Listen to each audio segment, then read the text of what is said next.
As pressões populares aumentam para a abertura de um processo de impeachment. Jair Bolsonaro vai às compras e acaba metendo a mão grande nas eleições para presidente da Câmara e do Senado e desta forma dá um tiro nos seus próprios pés e coloca a corda em seu pescoço.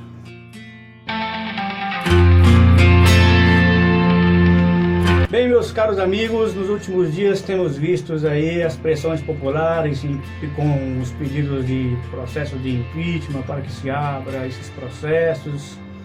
Temos visto aí declarações complicadas e conturbadas do nosso presidente da República, vários setores diferentes da sociedade, digamos assim, setores dos setores organizados da sociedade, também os desorganizados, com suas manifestações, seus pedidos de impeachment.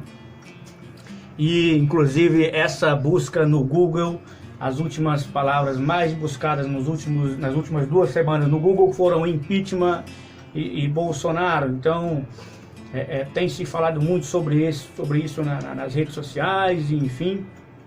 Mas vamos entender como que se dá esse contexto, como que surge essas questões. Seria viável para nós hoje, se tratando hoje, momentaneamente, seria viável um processo de impeachment? Será que passa na Câmara? Será que não passa? São essas dúvidas que têm causado discussões, debates, enfim, e resolvi sentarmos hoje para poder conversarmos um pouco sobre isso e esclarecer algumas coisas.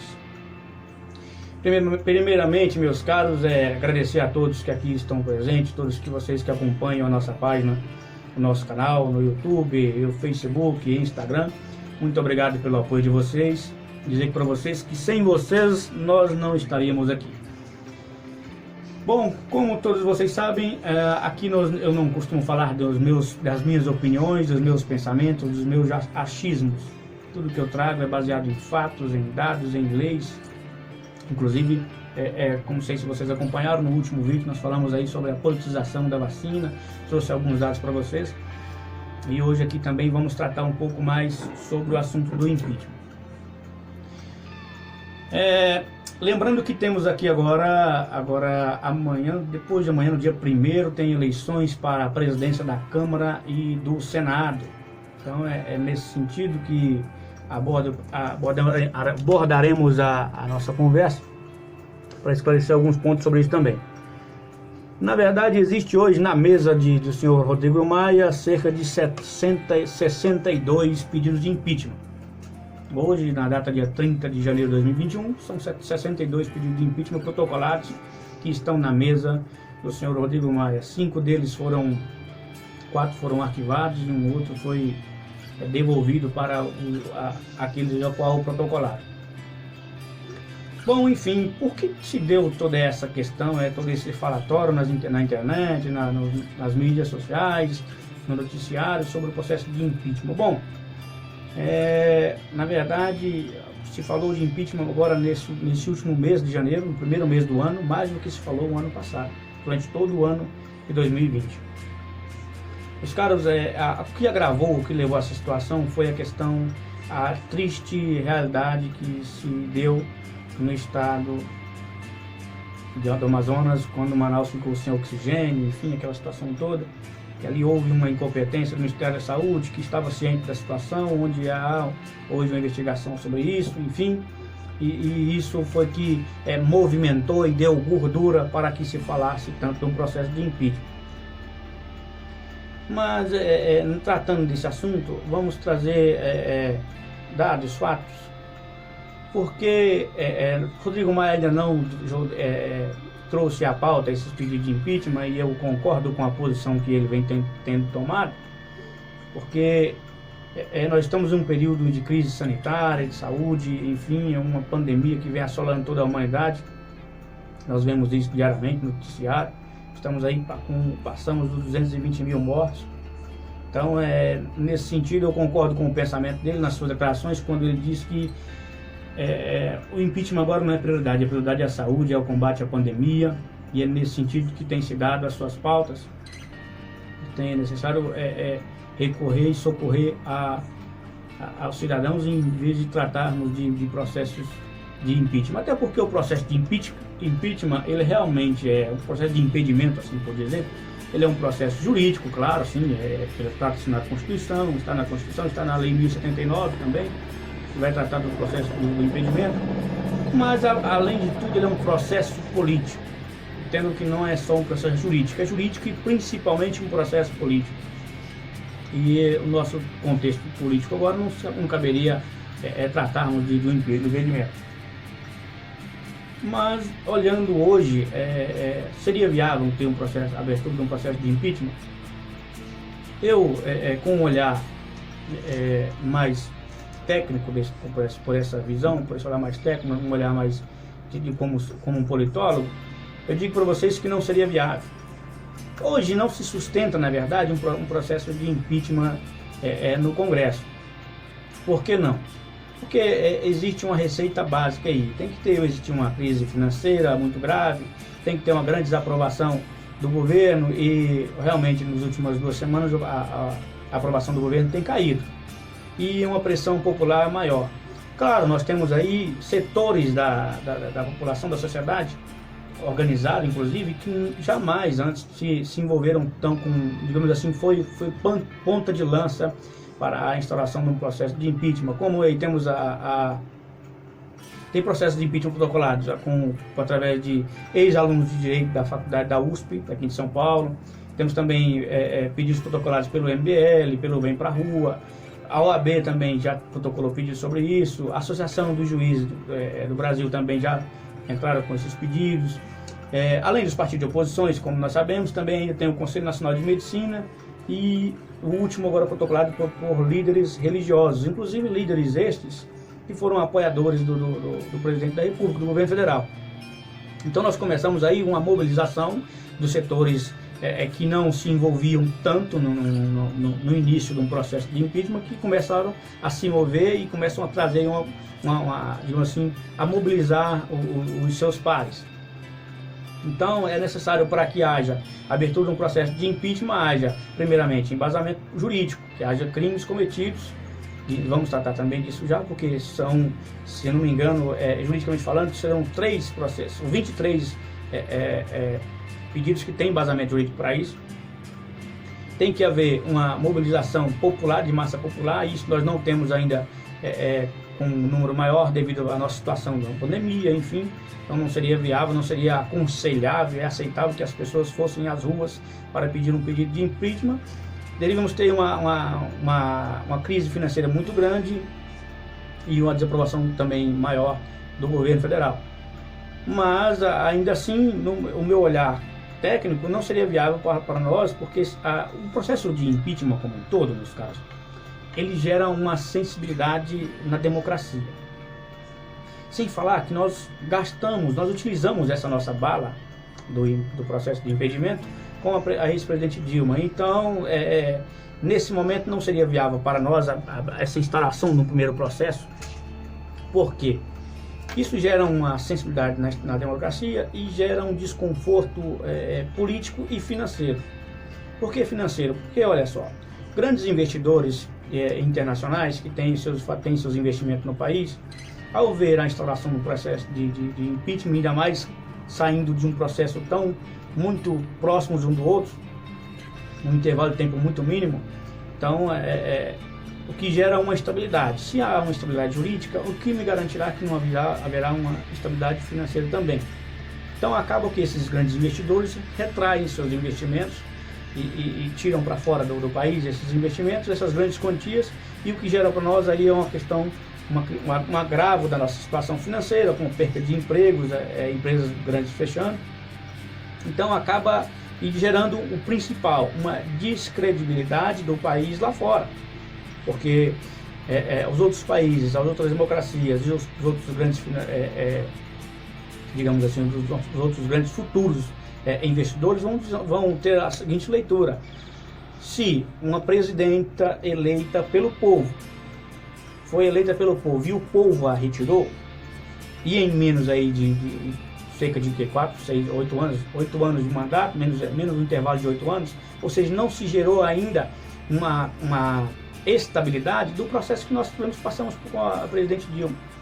Então, se num intervalo muito curto de tempo, nesse espaço de tempo, o próprio povo novamente elege um novo presidente, e esse povo, com 2 anos de mandato desse atual presidente, já quer que o presidente saia de novo, então gera uma confusão, um desconforto e uma descredibilidade no país lá fora. Então, por esse olhar, não seria viável hoje discutirmos um processo de impeachment na Câmara. Até porque ainda nós sabemos muito bem, e é entendível a todos que acompanham esse mundo político, que hoje um pedido de impedimento na Câmara não tem a aprovação necessária. Seria necessário cerca de 2/3 do número total de deputados, ou seja, 342 votos. E na realidade nós não temos isso ainda hoje. Só, se eu não me engano, uma pesquisa de um canal, não preciso lembrar do canal, agora há pouco eu me lembro, canal My News, se não me engano, levantou uma pesquisa que só tem cerca de 111 deputados favoráveis ao processo de abertura do processo de impedimento hoje. 340 ainda indecisos e 58 alegam não.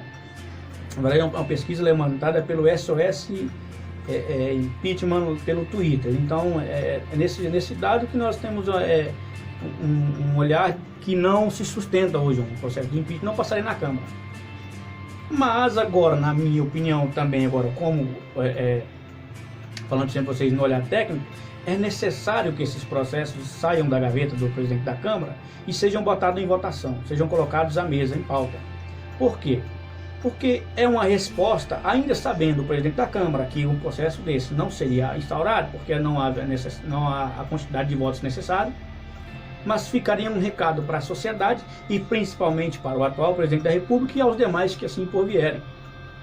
Porque um processo desse instaurado, fica o recado dado de que o presidente não pode, um homem público, um cargo de extrema importância como o cargo da presidência da República, não pode sair dando declarações ao léu.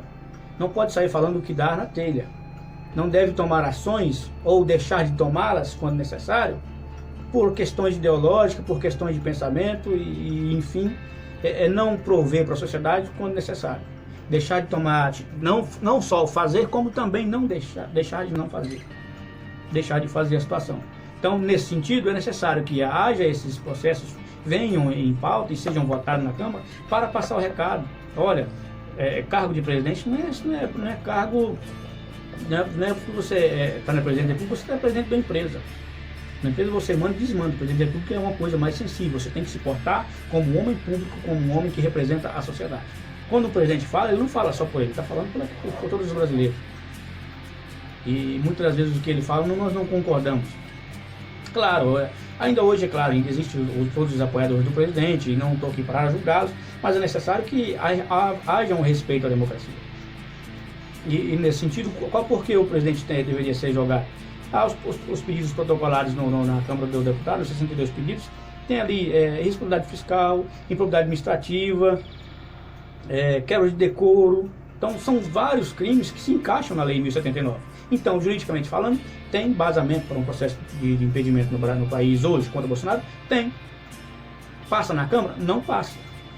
É necessário votar? É necessário votar para que haja um manifesto, uma resposta tanto da Câmara de Deputados, do Congresso Nacional, para a sociedade, como para os próprios governantes daqui futuramente. Para que eles não venham cometer essas atrocidades de sair falando o que querem quando bem querem. Mas, trazendo isso, quando eu falo que Bolsonaro meteu a mão grande, está metendo a sua mão grande no processo da eleição para presidente da Câmara e do Senado, é porque foi disponibilizado, saiu inclusive do Ministério do Desenvolvimento Regional, cerca de 3 bilhões de reais para a compra de deputados. Por que isso? Porque agora o presidente Jair Bolsonaro, com essas pressões que viu sobre a questão do impeachment, ele resolveu apoiar um candidato, inclusive chamado Arthur Lira, que oralmente, por enquanto falando, até o momento, é aliado do presidente, mas que inclusive em 2019 foi crítico ferrenho do presidente da República.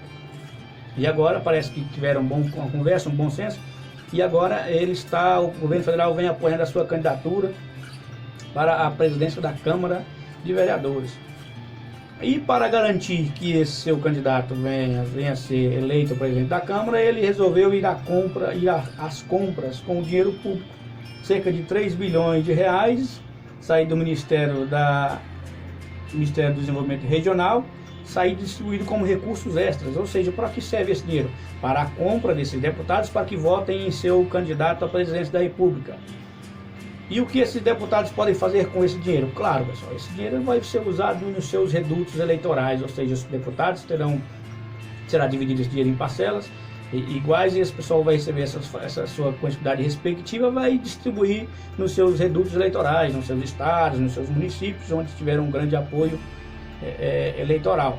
Então, nesse sentido, que o governo federal agora gasta 3 bilhões de reais, inclusive já foi feito esse acordo em conversa, para a compra desses deputados. E total são 250 deputados e 35 senadores também, porque ele também está dividindo a presença do Senado. Qual é a estratégia disso? Na visão dele, que eu acho equivocada e errada, porque não se pode garantir eleger um presidente da Câmara, não se pode garantir que um processo de impeachment não seja votado. E futuramente, temendo ver um processo de impeachment contra o seu governo, ele elege um presidente da Câmara comprando esses votos, mas se esquece que, porventura, futuramente, nada pode garantir ao presidente que Arthur Lira não venha pautar esses pedidos de impeachment.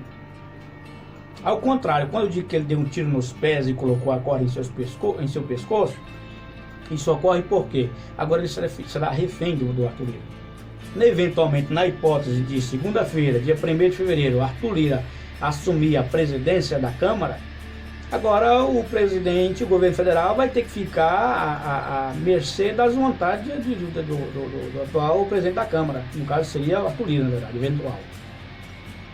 Ou seja, a partir do momento que o governo não condizer com os planos, com os projetos que a Câmara apresenta, que o governo não for na mesma linha, será pautado. Então nada garante, a compra de votos hoje não garante que Bolsonaro evite um processo de impeachment futuramente falando. Então, ou seja, ele atirou nos pés, comprando, colocou a corda nos pescoços, apoiando uma candidatura e investindo nela, pensando que pode ser que eventualmente não venha a ser votado, imaginando ele que não venha a ser pautado, mas na verdade, futuramente, no futuro nós não sabemos ainda. E o tiro nos pés é quando eu falo que, inclusive essa proposta de 3 bilhões que saiu, que já foram pagos esses deputados, a proposta inicial é de 20 bilhões. Agora, de onde virá esses recursos? Os recursos extras, como é denominado. Ou seja, então, para fornecer uma ajuda de custo àqueles necessitados, àquela população mais carente que precisa, como o auxílio emergencial. Não que fosse os 600 reais, mas que se mantesse 300 para as mães de família, as mães solteiras. Não há dinheiro para isso. O ministro da Economia, Paulo Guedes, vai dizer que não há recurso suficiente para bancar mais 3, 4 ou que seja 6 meses de auxílio emergencial. Mas para comprar os deputados a fim de eleger o presidente da Câmara, com medo de um processo de impeachment, o governo federal tem esses recursos. Então, esse é o tiro no pé que o presidente Jair Bolsonaro dá em seu pé, não temendo um processo de impeachment, mas se esquecendo do principal. Um processo de impeachment pode ter, digamos, em hipótese que venha a ser evitado, que o presidente da Câmara não venha colocar em pauta, em votação. Mas as eleições de 2022 são um fato. Será dado o processo eleitoral de 2022. E o tiro no pé é dado quando o governo federal deixa de investir 3 bilhões de reais de fato em uma proposta de 20 bilhões para o auxílio emergencial, para o combate à pandemia, para a saúde, para a área da saúde e para a área da ação social, que é prover, que é obrigação do Estado prover para aqueles necessitados. E aí o governo federal se nega a bancar com essas funções, com esse recurso público, mas tem dinheiro para poder aquisição e ir à compra de apoio de deputado para eleger um presidente da Câmara.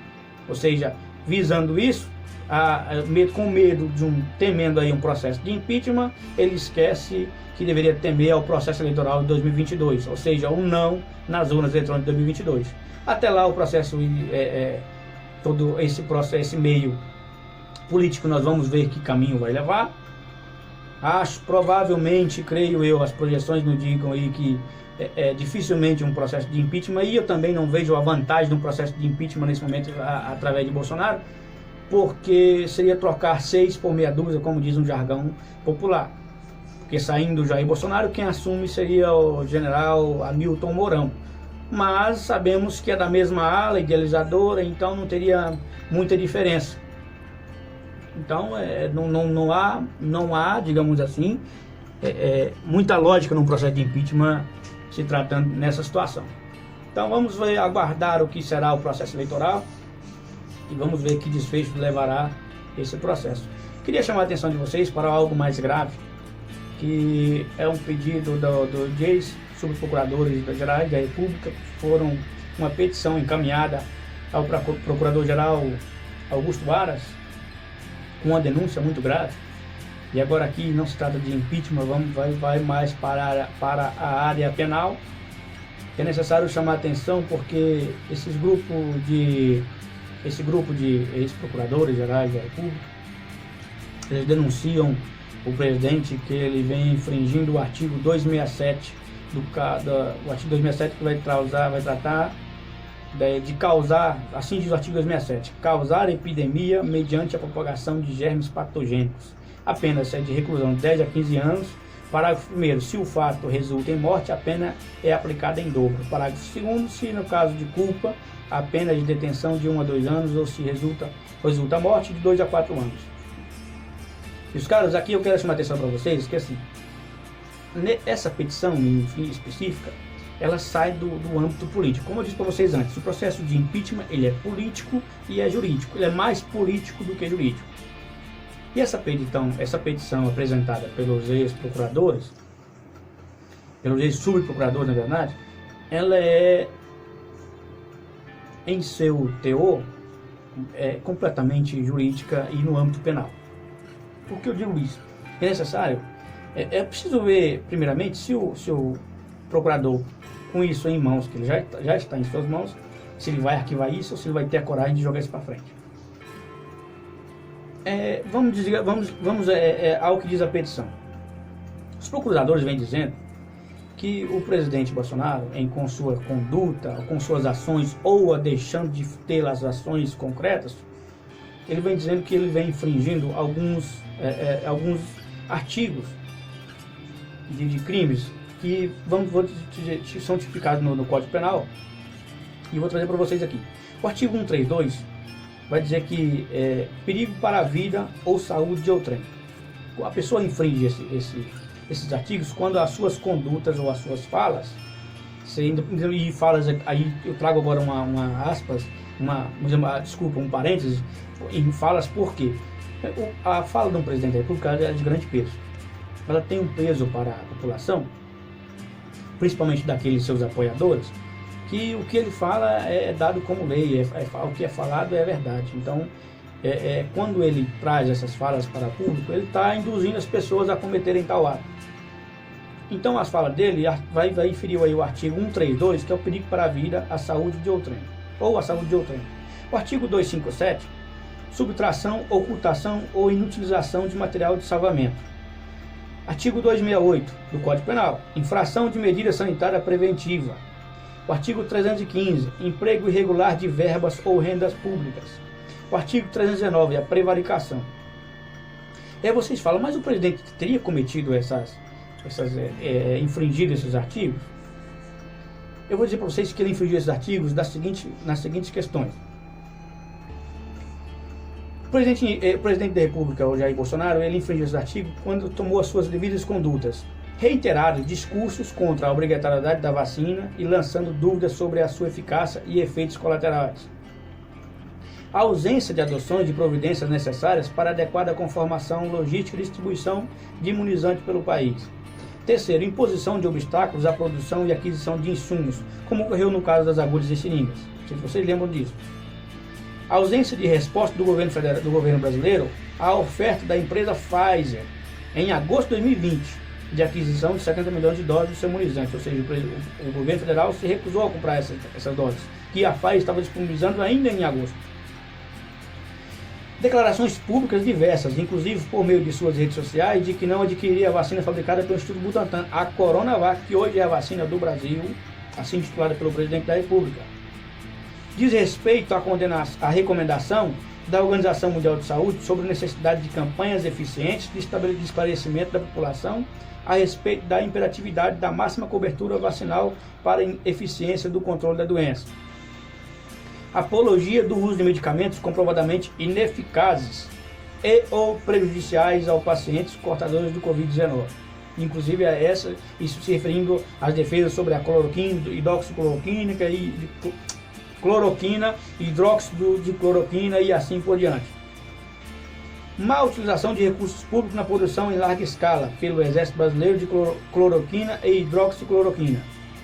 Contraindicados, como eu já disse aqui, para vocês, em muitos casos clínicos por chance de complicações cardiovasculares e aquisição de insumos com preços até 3 vezes superior ao habitual. Veto a trecho da Lei de Diretriz do Orçamento de 2021 que impedia o contingenciamento de despesas relacionadas com ações vinculadas à produção e disponibilização de vacinas contra o coronavírus Covid-19 e a imunização da população brasileira. Prescrição pelo governo brasileiro.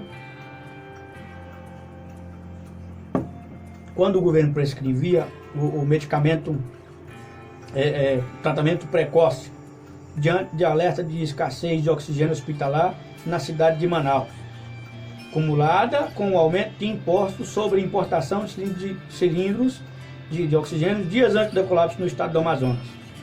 Ou seja, todos esses atos que o governo federal o presidente da República vem tomando, vem atuando com suas declarações, com seus atos, enfim, os seus passeios em meio à população sem uso de máscara. Não sei se você lembra logo no comecinho da pandemia, onde ele circulou pela Asa Norte de Brasília ali, indo no comércio, falando com seus apoiadores, enfim, sem máscara, sem nenhum, quebrando aí todas as recomendações da Organização Mundial de Saúde, do que diz a ciência, enfim, todos esses atos, há uma consequência. E essas consequências e o preço a se pagar estão chegando. A cobrança veio agora, com essa petição submetida à PGR pelos ex-subprocuradores. Então, o que acontece? Essa petição ainda vai trazer mais detalhadamente em seu teor. Eu li só um pouco dela.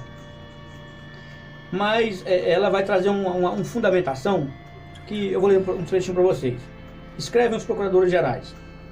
Posteriormente a essa bem fundamentada representação, veio a público pesquisa promovida pelo CEPEDISA, FSP, USP e Conectados Direitos Humanos, que analisando 3.049 normas relativas à Covid-19 no âmbito da União Federal, estabelece uma linha de tempo que demonstra a relação direta entre esses atos normativos e a obstrução constante às respostas locais e a propaganda contra a saúde pública promovida pelo governo federal. Segundo a pesquisa, os resultados afastam a persistente interpretação de que haveria incompetência e negligência da parte do governo federal na gestão da pandemia. Bem ao contrário, a sistematização de dados, ainda que incompletos em razão da falta de espaço para tantos eventos, revela o empenho e a eficiência de atuação da União em prol de ampla disseminação do vírus no território nacional, declaradamente com o objetivo de retomar a atividade econômica o mais rápido possível a qualquer custo. Também ali se concluiu que a ultrapassagem da cifra de 200 mil óbitos no país em janeiro de 2021 é em parte resultado dessa opção, já que em sua maioria mortes seriam evitáveis se houvesse alguma estratégia de contenção da doença. Quando o presidente da República trazia aquele recurso de que é necessário cuidar da economia contrariando as recomendações da Organização Mundial de Saúde, de que deveria manter o distanciamento social, quando ele condenava os governadores dos estados que vinham declarando lockdown em seus estados. Então, todas essas falas, isso que eu falo para vocês novamente, que a fala do presidente da República, ela tem um peso, ela deve ser medida porque ela é, principalmente para aqueles que o apoiam, como uma verdade, como uma lei. Todas as vezes que o presidente da República ele incitava as pessoas não ficarem em casa, a irem aos seus trabalhos, manterem o comércio aberto, manterem a economia do país e se esquecendo principalmente das vidas. Mortos não trabalham, mortos não produzem e mortos não consomem.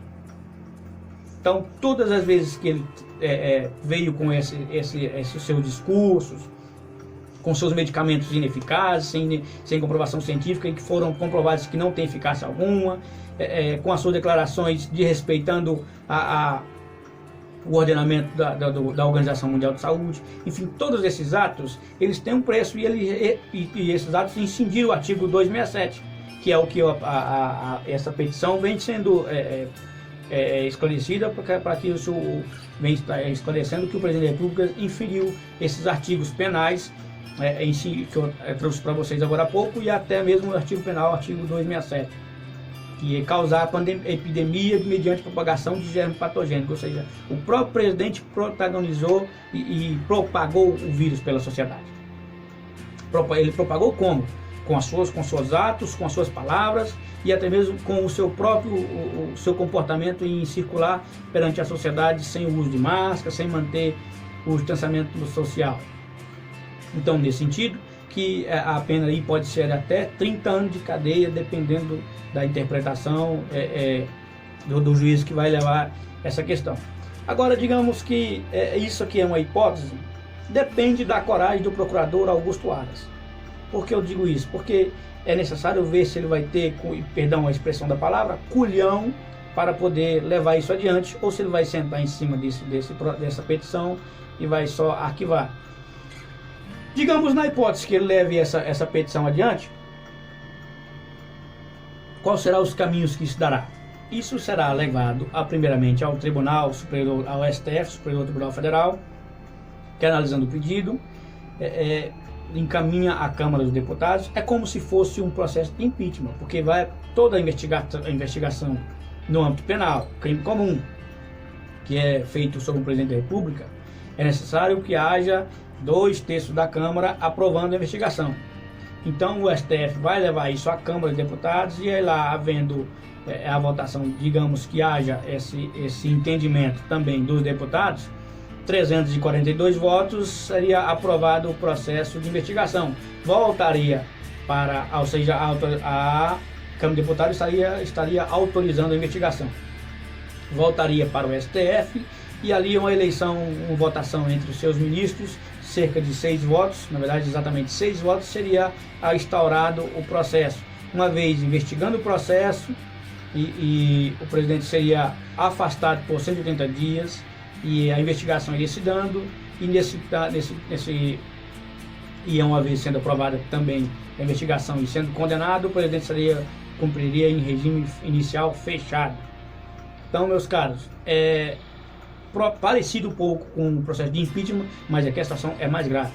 O que está em risco aqui é a reputação, se é que ainda existe alguma reputação do presidente Jair Bolsonaro, e a sua liberdade, de fato, como ele sempre fala, que prega esses atos, quando ele apoiava as manifestações que pediam a volta do regime militar, todos esses manifestos, essas manifestações contrárias à democracia, que pedem o fechamento do Congresso. Toda vez que ele apoiava isso, ele dizia que era preservando, lutando pela liberdade. Liberdade essa que agora está em jogo se o Procurador-Geral da República, Augusto Aras, levar isso à frente, passar para o STF, a Câmara, enfim, voltar e ser julgado. Aí sim ele perderá a sua liberdade e não há nada o que possa fazer a não ser esperar o veredito, a investigação do STF sobre esses seus atos, e que não é muito difícil de ser provado, uma vez que a petição, como eu li para vocês, ela é bem clara e está disponível para todos vocês possam estar vendo ciente. Eu vou deixar para vocês o link aqui, né, nos editais aqui no rodapé, para vocês estarem acessando essa petição. Bom, meus caros, era isso que eu tinha para conversar com vocês. Espero que vocês tenham gostado, tenham entendido que um processo de impeachment não passaria na Câmara, não passa. Se for instaurado o processo hoje, pode ter certeza que ele não passa. mas seria bom ser colocado em pauta em votação para deixar um recado para a sociedade e para os futuros presidentes do país que governem como presidentes. Não falem o que vocês bem pensam, não vamos tomar qualquer atitude ou deixar de tomá-las em detrimento das suas próprias ideologias. E que fique bem claro que a Câmara de Deputados ela é um poder, o poder legislativo também é um poder fiscalizador. E que presidente nenhum, só porque é presidente, vai fazer o que quer e o que bem quer, o que bem entender. É isso aí, meus caros. Eu sou Leandro Roriz e esta é a Arte da Política. Fiquem com Deus e até a próxima.